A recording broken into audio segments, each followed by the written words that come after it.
வச்சிருக்கேன், அதை எடுத்து கொடுமா. சரி பாட்டி. கால்பா. டீ காஃபி எல்லாம் குடிச்சிங்களாமா? குடிச்சிட்டேன்ப்பா. சுகர் டேப்லாம் சரியா போட்டீங்களாமா? போட்டேன்ப்பா. ஆபீஸ்ல வேற எப்படிப்பா போச்சு? நல்லா போச்சுமா. இந்தாங்கப்பா. சீக்கிரமா போய் ரெடி ஆகுப்பா, கிருஷிக்கு பர்த்டே துணி எடுக்கணும்ல. சரிங்கம்மா.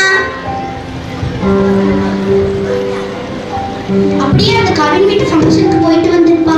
சரிங்கம்மா. தாத்தா தாத்தா எனக்கு ரொம்ப ஜாலியா விளையாடணும் தாத்தா. டெய்லி கூட்டிட்டு போறீங்களா? சரிப்பா, நீயே கிரவுண்டுக்கு போய் விளையாட மாதிரி ஆச்சு, நானும் வாக்கிங் போற மாதிரி ஆச்சு. சரி வாப்பா உள்ள போலாம். என்ன இந்த கிருஷிக்கையே காணும்? ஏமா நான் தான் கிரவுண்டுக்கு கூட்டிட்டு போனேன்னு நீ என்ன மறந்துட்டியா? தாத்தா நான் தான் பாட்டி கிட்ட சொல்ல மறந்துட்டேன். ஏப்பா அப்படியெல்லாம் சொல்லாம எங்கேயும் வெளியே வரக்கூடாது, சரியா? சரி தாத்தா.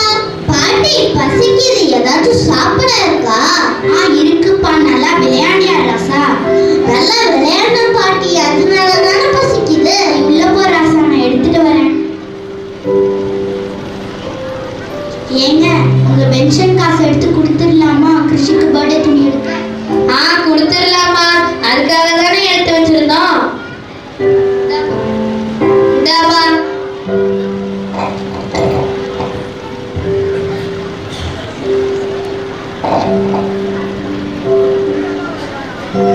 இந்தாமா. அத்தை இதெல்லாம் எதுக்குங்க அத்தை? நான் எடுத்து வச்சிருந்தேன். சரிங்க மாமா, வாங்கிக்கோமா. சரிங்க அத்தை. இதுக்குதான் வீட்டுல பெரியவங்க வேணும்ன்றது. எங்களுக்கு ஏதாவது கஷ்டம்னா பணம் கொடுத்து உதவி செய்யறாங்க. இந்த குழந்தைங்களே நல்லா பாத்துக்கிறாங்க. பிரிட்டிஷ் யுவஸ்ரீ வாங்க. சொல்லுங்க. ரிஷி உனக்கு பர்த்டே வருதுல, அதுக்கு ட்ரெஸ் வாங்க போலாமா? கடைக்கு போறோமா? ஜாலி. தேங்க் யூ மா. அம்மா அம்மா எனக்கு ஒரு ட்ரெஸ் வாங்கி தாங்கம்மா. உனக்கு போன நாள் ட்ரெஸ் அது கூட வாட்சும் வாங்கி தந்தாங்க. எப்ப பார்த்தாலும் என் கூட போட்டினா? நான் அம்மா தான கேட்டேன், ஓட்டியா கேட்டா போடா. சரி சரி சண்டை போடாதீங்க, அப்பா வாங்கி தர சொல்றேன். சரிம்மா. எங்க வாங்க கிளம்பணும். இதோ வரேம்மா. அம்மா அப்பா நீங்களும் வரீங்களா? சேர்ந்தே போலாம். ஏன்ப்பா இந்த வயசான காலத்துல நாங்க 2 பேரும், நீ தம்பி பாப்பா கூட்டிட்டு போய் நல்ல துணியை எடுத்து விட்டு சீக்கிரம் வாப்பா. சரிங்கப்பா. அத்தை மாமா போயிட்டு வரோம். போய். சரிம்மா. பாய் பாட்டி. பாய் தாத்தா. காட்சி 5. ஒரு வழியாக கவினின் திருமண நாள் விழா முடித்து வரும் வழியில் ஜோயலும் வர்ஷாவும்.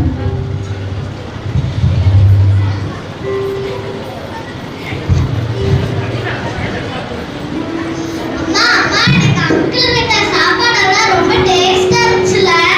ஆமாம்மா, அங்கிள் வீட்ல ஐஸ்கிரீம் ஜூஸ் எல்லாம் வகை வகையா இருந்துச்சுமா. பார்க்கும்போதே ஆசையா இருந்துச்சுமா. ஆமாங்க, சாப்பாடு மட்டும் இல்ல, அண்ணி போட்டிருந்த நகை ட்ரெஸ் எல்லாம் காஸ்ட்லியா இருக்கும்ல. காசை தண்ணியா செலவு பண்றாங்க. ஆமா ஆமா, இவன் தான் தர்ஜாவுக்காக கடன் வாங்கி செலவு பண்றான். இவ்வளவு செலவு பண்ணி எதுக்கு? அவங்க அம்மாவை கூப்பிடாம விட்டுட்டானே. ஆமாங்க, எனக்கும் அதுதாங்க கொஞ்சம் வருத்தமா இருக்கு. ஆனா அண்ணா அந்த பணத்தெல்லாம் எப்படிதான் கட்ட போறாங்களோ. சரி சரி வீட்டுக்கு போலாம். காட்சி 6. சில மாதங்களுக்கு பிறகு வட்டிக்கடைக்காரர்கள் கவின் வீட்டுக்கு வருகிறது.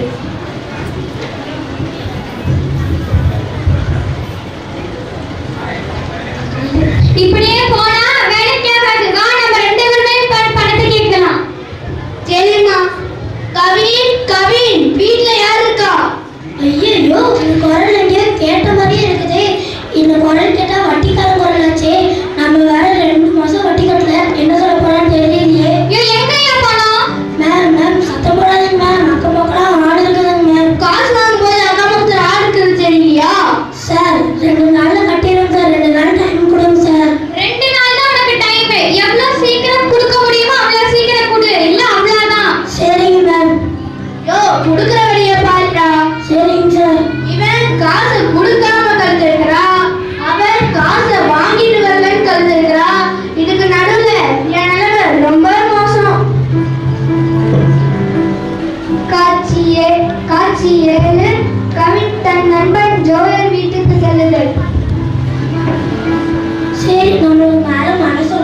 கஷ்டமா இருக்குது. நம்ம ஜோயல் வீட்டுக்கு போனோம்னா அவங்க ஏதாச்சும் பணத்துக்கு ஏற்பாடு பண்ண சொல்லி கொடுக்கலாம். அது மட்டும் இல்லாமல் பிள்ளைங்களும் தனியாக தானே இருக்குது. சரி கூட்டிட்டு போனோம். குழந்தைங்களா குழந்தைங்களா என்னப்பா? நம்ம யோசிலக்கா வீட்டுக்கு போலாமா? வாங்க போலாம். ஜோயலின் வீடு.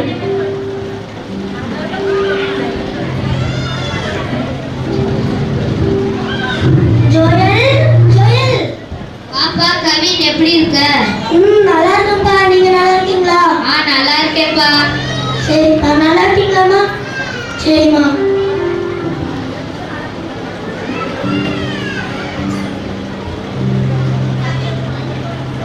கவின் எப்படிடா இருக்க? ஏதோ இருக்கிறேன்டா. கிருஷ்ணி கிவஸ்ரீ யாரது காட் பாருங்க. ஏன்டா ரொம்ப சோகமா பேசுற? அதுவாடா, நாங்க கொஞ்ச நாளுக்கு முன்னாடி எங்க வெட்டிங் டே செலிப்ரேட் பண்ணோம்ல. ஆமா. அதுல வட்டி காசு கூட வாங்கணும்னு சொன்னேன்டா. ஆமாடா. அது இப்ப என்னால திருப்பி கட்ட முடியலடா. என் கையில வேற சுத்தமா காசு இல்லடா. நீங்க தானே எனக்கு ஏதாவது உதவி பண்ணணும். சரிடா, ஏதாச்சும் யோசிக்கலாம். சரிடா. இங்க பாருமா, இந்த கவினை எல்லா பக்கமும் கடன் வாங்கி பெரிய கடைக்காரன் ஆயிட்டான். ஆமாங்க, அவங்க அம்மா இருந்தா இவ்வளவு கடன் வாங்க விட்டுக்க மாட்டாங்க. ஆமாமா, நம்ம தான் உனக்கு உதவி பண்ணோம். அவனும் நம்ம பையன் மாதிரி தானே. ஆமாங்க. நீங்க 2 பேரும் பேசுனதுல நான் கேட்டுட்டு தான் இருந்தோம். பிரச்சனை இப்ப தலைக்கு மேல போயிடுச்சு. இத பத்தி பேசி ஒன்னும் ஆக போறதில்ல. இந்த பிரச்சனைக்கு தீர்வு என்னன்னு பாப்போம். சரிங்கப்பா. ஜோயல், இங்க வாப்பா. சொல்லுங்கம்மா. எனக்கு சீட்டு பணம் எடுத்துட்டு வந்து அதை கொடுத்துடு. அதுவும் பத்தலன்னா மாதம் தவணைக்கு வாங்க நகைகள் கொஞ்சம் இருக்குல்ல, அதை கொடுத்துடுப்பா. பிரச்சனை தீரட்டும். ஆமாப்பா, அம்மா சொல்றது சரிதான். நீ அப்படியே செஞ்சிரு. சரிங்கப்பா. வர்ஷா வர்ஷா, அந்த சீட்டு பணத்தை எடுத்துட்டு வாமா. இதா எடுத்துட்டு வாங்க. இது மாதிரி இனிமேல் கடன்லாம் வாங்காதப்பா. உன் வருமானத்துக்குள்ள வாழ பாரு. கொஞ்சம் சேமிப்பு பழகிக்க, சரியா? சரிங்கப்பா. இனி நீங்க சொல்றபடியே நான் நடந்துக்கிறேன்ப்பா. சரிப்பா.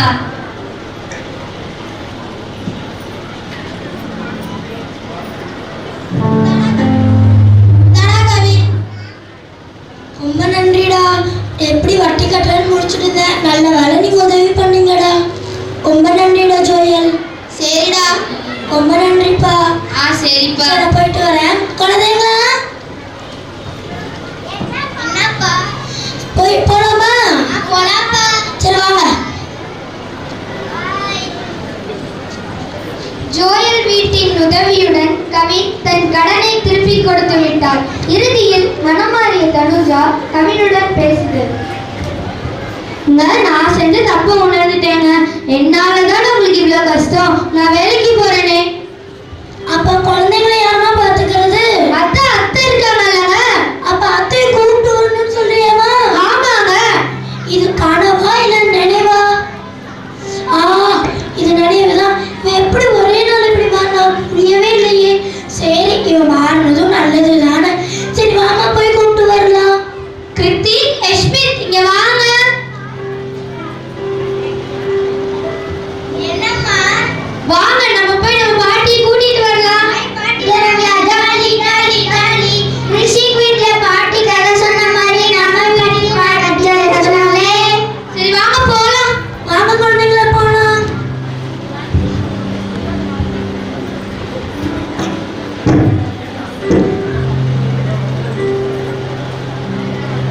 இந்த நாடகத்துல இருந்து என்ன தெரியுது? வரவுக்கு மீறிய செலவும் அளவுக்கு மீறிய ஆசையும் இருக்கவே கூடாது. ஒரு பாட்டோட இந்த நாடகத்தை முடிச்சிடலாமா? முடிச்சிருவோம்.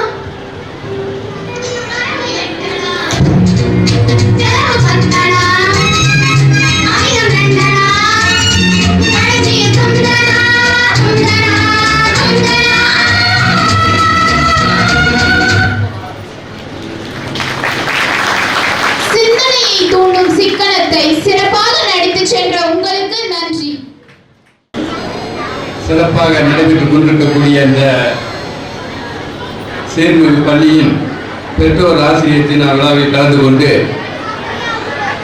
உங்கள் முன்பு உரையாற்றுவதில் நான் உள்ளபடியே மிகவும் மகிழ்ச்சி அடைகின்றேன். இந்த பள்ளி எனது மனைவி மாணவியாக பயின்ற பள்ளி. என் மனைவி 9, 10 இந்த பள்ளியில் பயின்றார்கள். நான் கோவை நமது வால்பாடியில் இருக்கக்கூடிய அரசு மேல்நிலைப் பள்ளியிலே 9, 10 பயின்றேன். எனது மகள் காயத்ரி அந்த sacred heart convent English medium ஸ்கூலில் 3ஆம் வரை படித்தாங்க. ஆக இந்த பள்ளிக்கும் எங்கள் குடும்பத்திற்கும் ஒரு தொடர்பு இருக்கின்றது. இந்த நிகழ்ச்சியில் கலந்து கொள்ள என்று என்னை இந்த பள்ளியின் ஆசிரியர் மரியாதைக்குரிய எனது மாப்பிள்ளை பொன்னுசாமி அவர்கள் கேட்டார்கள். ஏனென்றால் இந்த பள்ளி நிர்வாகத்தினர் பற்றி எனக்கு தெரியாது. மாமா நீங்கள் இந்த மாதிரி ஒரு ஸ்கூல் ஃபங்க்ஷன் கூப்பிட்டா நீங்கள் வருவீங்களா என்று கோயம்புத்தூர் கேட்டாங்க. உங்களுக்கு நன்றாக தெரியும், நாங்கள் நீதித்துறையில் பணிபுரியக்கூடிய நாங்கள் நீதிபதிகள் பொதுவாக பொது நிகழ்ச்சிகளில் கலந்து கொள்வது கிடையாது. அது ஒரு மரபு. அதற்கு நிறைய காரணங்கள் இருக்கின்றன. இருந்தாலும் இது பள்ளியினுடைய ஆண்டு விழா என்ற ஒரு நோக்கத்திற்காக நாமும் இந்த ஊரில் பயின்றோம், வழக்குரைஞர் தொழில் செய்தோம், தற்பொழுது நீதிபதியாக இருக்கின்றோம் என்ற ஒரு காரணத்திற்காக சரி என்று ஒப்புக்கொண்டேன். அதில் ஒரே ஒரு நிபந்தனை என்னவென்றால் அது விடுமுறை தினமாக இருக்க வேண்டும் என்று. எங்களுக்கெல்லாம் சனி ஞாயிறுலையும் கூட விடுமுறை தினங்களில் ஒரு சில நேரத்தில் பெர்சிஜோன் அகாடமி இருக்குது, ஜுடிஷியல் அகாடமி, அங்கே எல்லாம் ட்ரைனிங் இருக்கும். விடுமுறையாகவும் இருக்க வேண்டும். அந்த மாதிரி ஏதாவது பயிலரங்க வேலைகள் இல்லாமல் இருந்தால் நான் வருகிறேன் என்று சொன்னேன். நல்ல வேலையாக அது போன்ற எந்த ஒரு நிகழ்வும் இல்லை. ஆகவே இந்த நிகழ்ச்சியிலே கலந்து கொள்வதற்காக உங்கள் முன்பு நிற்கின்றேன்.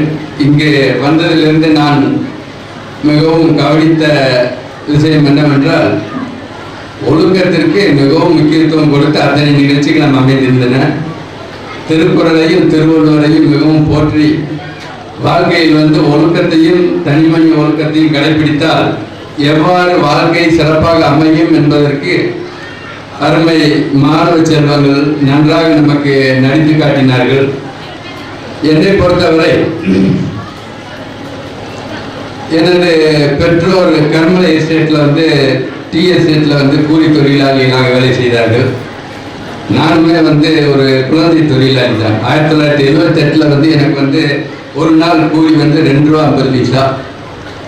ஒரு வாரம் வேலை பார்த்தா 15 ரூபா கூலி கிடைக்கும். அந்த மாதிரி 1978ஆம் வருடத்திலிருந்து நான் வேலைக்கு சென்று விடுமுறை தினங்களில் வேலைக்கு சென்று அங்கேருந்து கிடைக்கிற பணத்தை வச்சுட்டு அப்புறம் பெற்றோர்கள் கொடுக்கக்கூடிய பணத்தை வச்சு அவ்வாறு கல்வி பயின்று இன்றைக்கு மாவட்ட நீதிபதியாக கோயம்புத்தூரில் பணியாற்றி கொண்டிருக்கின்றேன்.